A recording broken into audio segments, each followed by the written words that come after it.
Canoopsy here, and Motorola was the original company to bring out phones that were affordable yet great, but since then, the market has really heated up. With the Moto G4 Plus, Motorola is back again with a high-end mid-range phone for around $300 US unlocked or $400 Canadian. Is it worth it? Let's check it out. In terms of design, this phone is nothing really too special. It's made of plastic but feels good in the hand with the classic Motorola dimple and textured back cover that is removable. Unfortunately, you can't remove the battery, but you can add extra storage with the microSD card slot, and the SIM card tray comes with a nano SIM card adapter. Kinda wish it was just a nano SIM card slot, but not really a big deal. The front has a super fast fingerprint scanner, but it can't be used as a home button as the phone has on-screen navigation keys. The buttons are fairly tactile, and the front-facing speaker is excellent, loud, and somewhat life-changing.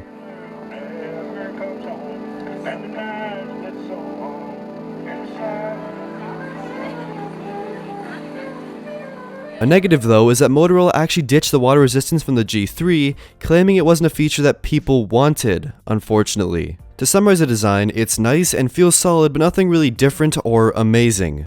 Next, the display. It's 5.5 inches and 1080p, and it looks good, but it's very dim. It pretty much needs to be on full brightness almost all the time to be viewable in most situations. Viewing angles aren't so great either, but head-on, it's sharp and fairly vibrant. Also, when you pick up the phone when it's in standby, it shows an ambient display with notifications, the date, and time, so that's fairly useful and super awesome.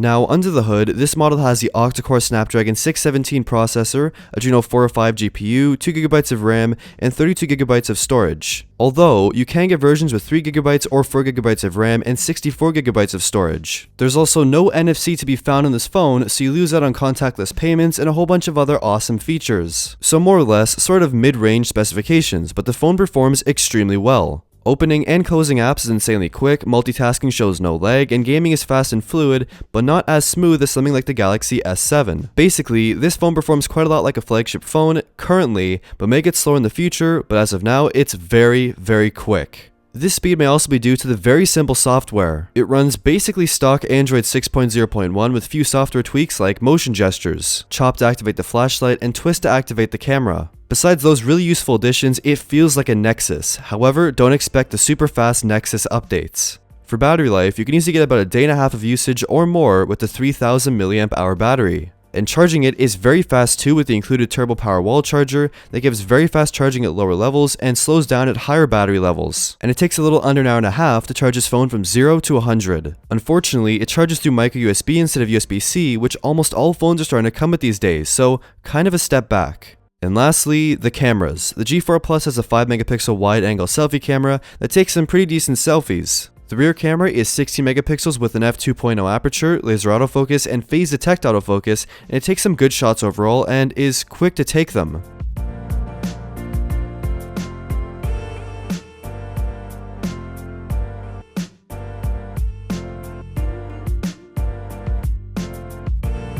At night and in low light, it performs well enough too, but you have to hold it pretty still.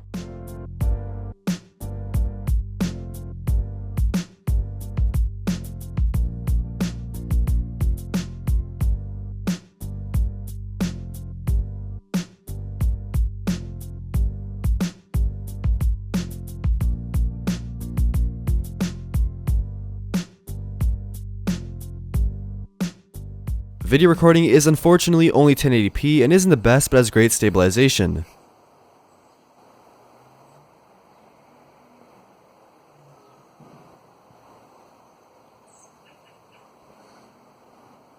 I'm really happy though that Motorola has fixed its camera interface, making it much more usable than last year's Moto X Play's janky touch-to-shoot interface. To conclude, the Moto G4 Plus is good. Just good. The design is good, the screen is good, the performance and software is good, the battery life is good, and the cameras are good. The phone has everything you'd want from an affordable offering, but these days, the market is really heating up for affordable smartphones. The G4 Plus is kind of a safe bet, but definitely holds its ground and is a great upgrade from last year's version. But by next year, phones will be very cheap and very powerful, and it's up to Motorola or Lenovo to make a device that delivers even greater than this one and costs even less. Good luck. What do you think of the Moto G4 Plus? Leave a comment down below with your thoughts. Like the video if you liked it, and subscribe if you haven't already. Thank you for watching.